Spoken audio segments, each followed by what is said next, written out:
Today's episode is an interesting one.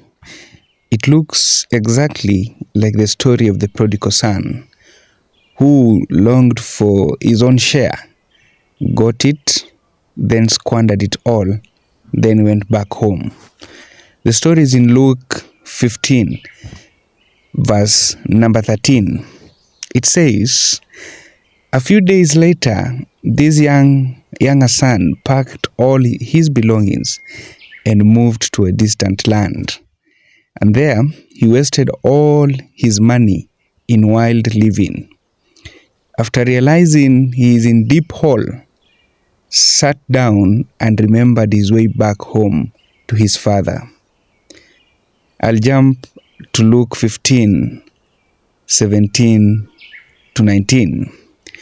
"When he finally came to his senses, he said to himself, 'At home, even the hired servants have food enough to spare, and I'm here dying of hunger.'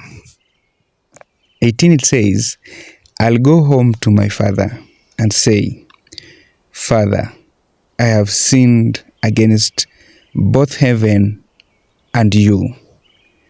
Verse 19 it says, 'And I'm no longer worthy of being called your son.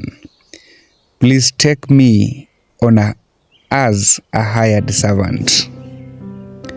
Now, the episode today is about a former teenage gang leader who wrote a hymn about his weaknesses, then lived out the exact line he warned about. He wrote a warning about himself, then ignored it for years. One of the most loved hymns in the world was written by a man who ran with a street gang. Robert Robinson lost his father as a boy and was sent to London at 14 to apprentice as a barber. Instead, he fell in with a rough crowd, drinking, gambling, and causing trouble. One night, just to mock a preacher, he and his friends went to heckle a religious meeting led by George Whitefield. He went there to laugh. He left a different man. The sermon hit him so hard. 3 years later, at just 22 years old, he himself became a pastor. And he himself wrote a hymn about grace rescuing a wanderer. That's why one line says, "Prone to wander, Lord, I feel it, prone to leave the God I love." He wasn't writing poetry. He was writing a warning to himself. And years later, he wandered. And widely told story says that later in life, riding in a stagecoach, a woman began humming his own hymn to him, not knowing who he was. When she asked what he thought of it, he broke down. "Madam, I am the poor, unhappy man who wrote that hymn, and I will give 1,000 words to feel again what I felt then."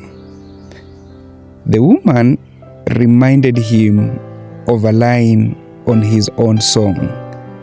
She told him, "Sir, the streams of mercy are still flowing," meaning it wasn't too late for him to return to God. Straight from his own hymn's words, "Come thou fount of every blessing." This song was written by a man who knew exactly how easy it is to wander. He wrote, "Prone to wander, about himself and lived it. That's why this song touches somebody when you sing about it. Is a cry, is a prayer of a man who met grace, of a man after years of meeting the grace of God, fell back, turned, and wandered until a woman preached back to him. He found grace, and now he made the song famous. May God bless you so much. Even if you have wandered so far, please come back. God still love you. Thank you.